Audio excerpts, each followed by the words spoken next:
Well, I've been loading up some more for that Makarov. But one thing I wanted to mention before I get into this, uh, I get like one or two subscribers every day, seems. But I was surprised last night. I got one from Paula Allen. Well, no, I hadn't expected this because I've been subscribed to her for years and she has to me. Well, so I subscribed back to her and it turns out that her channel, she accidentally deleted it. So, for the people who were subscribed to Paula, and I think a lot of people know her, she does have a new channel. She had a second one, kind of like what I do. I've got one that was kind of forced on me by that whole Google Plus thing. But it is just Paula Allen now. And I always am concerned thinking that could happen to me at any time. I get almost every day, every time I upload a video, or a lot of times just go on to YouTube, it wants me to upgrade.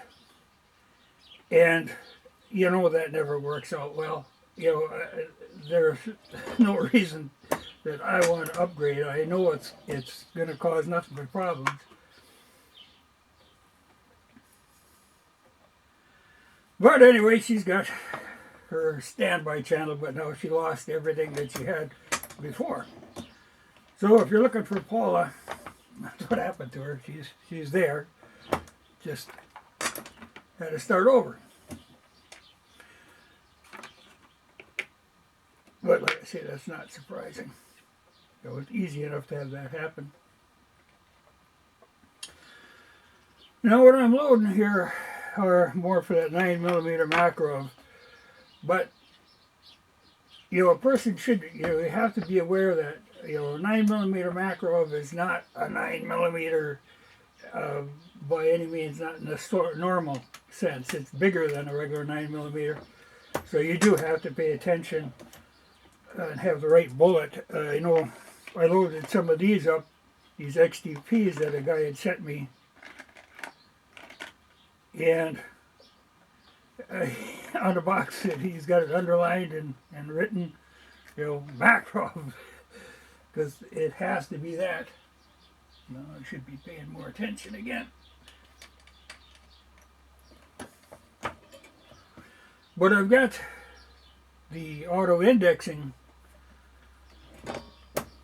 turret set up to do these cast bullets.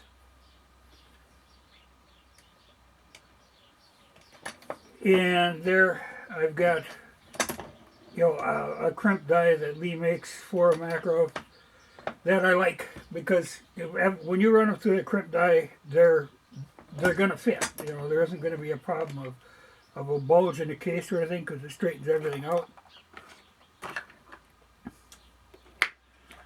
But what I did do was set up my other press.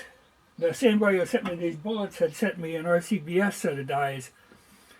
So on my 3-hole turret press, I set up that RCBS set, and I use that for the jacketed bullets, and for these hollow points, and these Gary's bullets, which are a good bullet. They're plated, they're lead but copper plate, but they're a very nice bullet. They're just not as cheap as the cast are, because I can shoot that cast really cheap.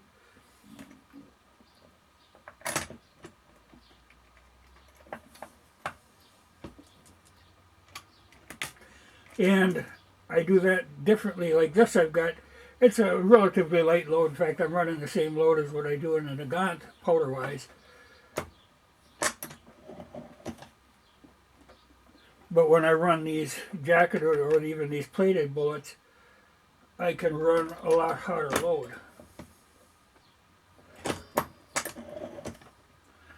But it's a good setup. You know, because I do like that Makarov, except, you know, like I've said many times before, for the brass flinging. But it's to do with it. It's a straight blowback thing. You know, it works more like a 22, and it's just like the amount of powder in your load is going to make a difference on how far it throws the lead.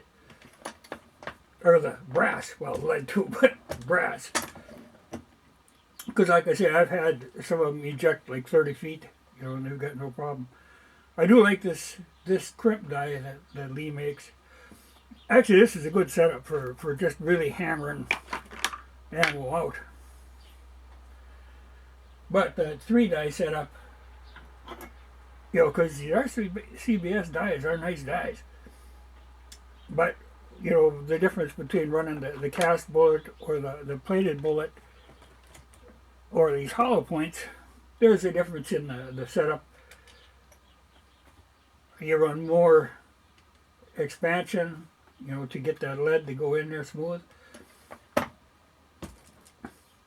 So rather than have to keep changing the die sets, this way I can just change the whole turret, the whole press.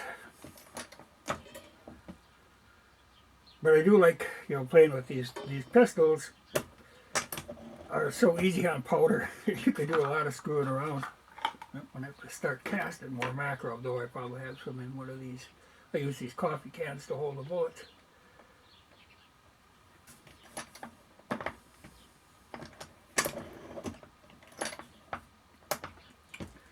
But Makarov is a nice gun. You know, and one of the things I mentioned this the other day, I like it because it's a very safe gun. You know, when I was watching that news thing about that toddler shooting his mother with a gun, and my first thought was, okay, what in the world kind of gun was this that was so easy, you know, for a toddler to pull the trigger? Well, I finally looked around and I did find out the one place said what it was. Smith & Wesson M&P Shield 9mm, and that's one of your polymer, you know, because a regular gun is fairly heavy, but the polymer ones aren't. So light gun, striker fire, fairly light trigger pull. You know, so I can see it's a possibility, and like I say, a lot of those, they tend to look like toys. You know, at first I thought it was probably a Glock, but looking in the news thing, the one did say that it was S&W. But I was surprised in that they do have a safety on them. So she must not have had the safety set. You know, and I'd have to say with this Makarov, like I say, it's a safe gun, and I don't really ever use the safety. The only thing I use the safety for is it does the decock. You know, like after you, like say if you shoot 3 rounds, you can just put it on safety and it'll decock, but then I flip it right back to fire again, because then it's ready to go into double action. But because even like when it's like this, when it's off safety, if you have a round in the chamber, the hammer can't go forward, it's blocked. If you have the safety on, everything is completely block solid. You know, the gun completely locks up. But even with no safety on, the hammer can't go forward to the firing pin unless the trigger is pulled all the way back. Then the hammer can go forward. So even dropping it, it can't go off. You know, all in all, just a really safe gun. The one thing I have heard people say, which I don't agree with, and I've never heard of this happening, but they have a free-floating firing pin in them. So in theory, if you were to drop it on the snout, you know, the firing pin could travel forward, But I'll show you how big that firing pin is. You know, it just wouldn't have the momentum to do it. You know, the firing pin's a pretty small, light thing. You know, and it's ground down to be three-sided, so it's just really light. There's no way that you could bang that gun down hard enough just on the snout to actually cause that firing pin to hit a primer. It's not heavy enough. So like I say, extremely safe gun. But, you know, when striker fired, they're ready to go. I mean, I'm surprised, you know, they say, you know, that one in theory it had a trigger pull of 6.5 pounds is what they're supposed to be, and you know, they figured, well, the kid couldn't really exert more than like 5 pounds, and he did. So, you know, unless the gun was modified in some way, which is not impossible either. But that the safety wasn't on,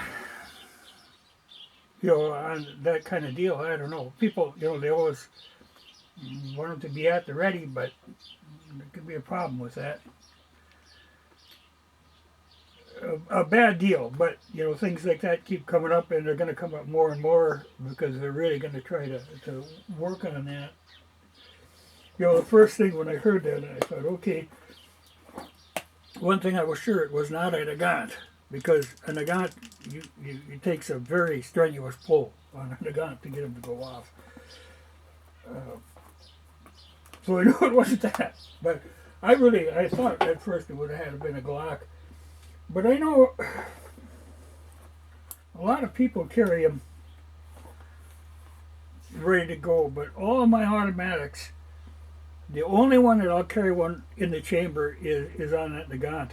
Or on the Nagant, yeah, the revolver. But on a Makarov, I know that's safe. But like on my 45, I never carry one in the chamber. On none of my other automatics.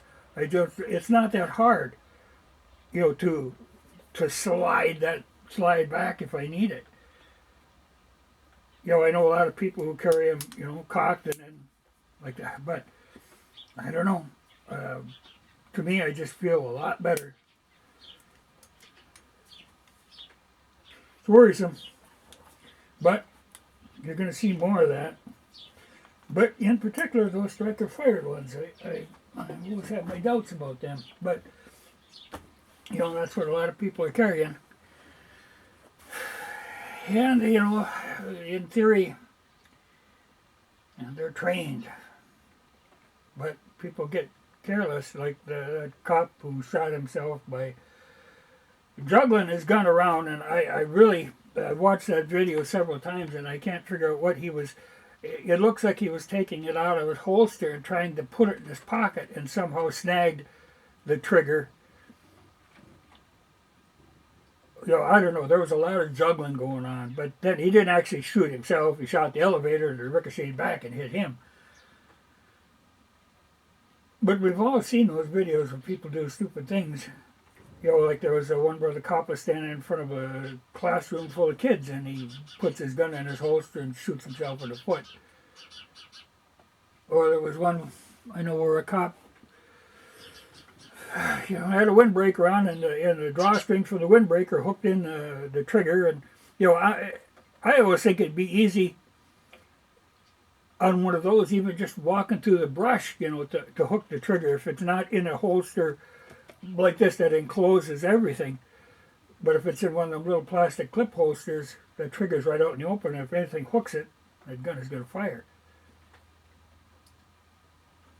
Well, worrisome. You'll see more of that because I think they're going to be making quite a push on stopping or restricting firearm sales. I expect it to happen quite a little. Partly because, you know, they've got a new, what is he? The medical, can't think of what they call him now. What that C. Everett Koop was, Surgeon General.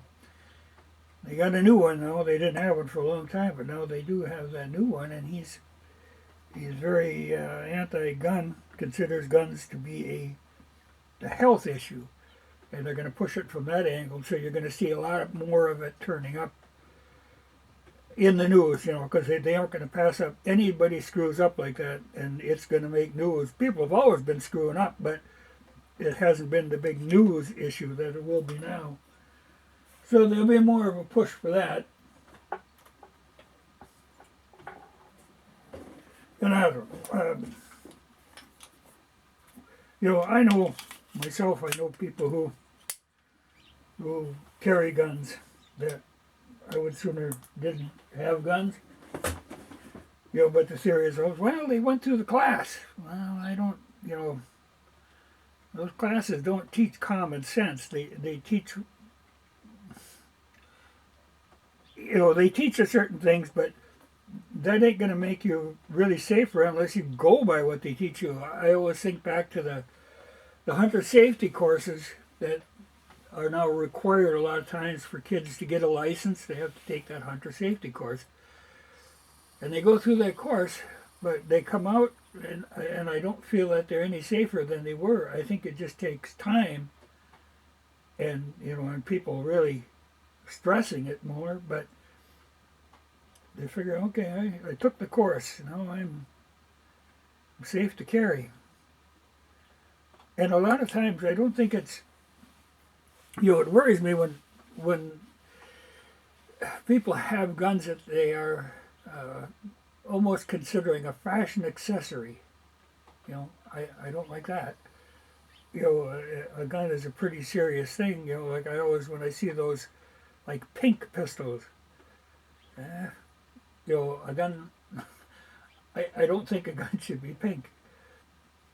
It's something that is not like I say, a fashion accessory. It's a pretty serious thing. So you have to treat them that way. But I think we're going to see a lot more of that, and I don't know that maybe more of it needs to be. Like I say, I know people. I know people who actually are instructors in some of those classes that I have my doubts about, that have a tendency, that have bad tempers, and that's where you get the road rage, and if there's guns involved, it gets pretty serious in a hurry. So I don't know, it's something to be concerned about, but I think it's going to come up more often. And to a certain degree, they've got a point. I don't like the idea of restricting guns, but like I say, I know people who I prefer didn't have guns. And there's a matter of people, even like the one who shot himself in the elevator, or shot the elevator, which then shot him. People get careless with them. I think over time, if you're used to carrying a gun, and you kind of take it for granted, until you have a good scare, and even after a good scare, I think people can fall back into bad habits. But I think you're going to see a lot of talk about that sort of thing. I think it's going to be endlessly in the news every time something happens. Though, like I say, it's always, things have always happened. But there's going to be a lot of squawking about it. But it's funny, people don't, like I say, I consider this a very safe gun. But a lot of the people who are against guns really don't understand the differences between guns. And they kind of lump them all together. Because I sometimes, like in some of those news articles, then I'll go in and read the comments, and it's actually frightening how little people know. How, and it's hard to, but it's like back when they started with the AK-47s, an assault rifle, and they can't distinguish between fully automatic and semi-automatic. They go by the looks of the thing, and they're just really uninformed on guns. But at the same time, I don't think they should have to be informed. You can't expect them to understand guns unless they're into guns. So you can't really put the problem on them too, but the problem really, the burden is on you to behave with your guns. Don't do stupid things. You know, and just be real careful because it's going to come back to bite you. I don't know how you're going to get around it because we've all seen videos of people doing stupid things with guns. You know, and those, they get used against you. Well, that's all. I do like this setup. You can really hammer them out. And it is a nice little gun. I'm curious to try, you know, that guy that sent me these bullets and the dies and a whole bunch of brass and stuff. But I actually didn't know Hornady was making these little XTP hollow points for the Makarov. Because like I say, Makarov different from anything else. But I'm going to have to look and see if they still make them. Because it would be nice. They had a little more oomph to them. I know I was impressed with that. I had some Silver Bear that was this galvanized, this zinc stuff. I was impressed with those. They really had a bite to them. So I'd like to be able to load these hollow points up to about that same power. Because when I was trying these Silver Bears out the one time, I was trying several different types out, but I was using phone books trying to see how far I'd penetrate. And I couldn't get together enough phone books to stop these. They just like a drill went through. So that's good ammunition. I know years back I used to buy the only available ammunition before I started reloading for them was that Blazer aluminum stuff, and I had horrible luck with that Blazer stuff. This thing will eat about anything, but it didn't like that Blazer at all. I had a lot of them that the primers were just bad on them. They would dent the primer wouldn't go off. You know, and I don't know what was the cause of that, but they were not an impressive round. Though I've got some of the newer brass Blazer for the 45. You know, I bought those because then I'd have the brass for reloading. And I've never had one of those fail. They work very well. But that aluminum stuff, didn't have much luck for them. But Makarov, excellent little gun. And like I say, safe gun. The only automatic that I will carry one in the chamber on. Because when it's locked, it's locked. You couldn't, you know, like even the hammer is blocked. Like I say, until you pull the trigger back, so there's no way of wrapping the hammer and making it go off. You could drop this thing, you would destroy the gun before you would get it to fire.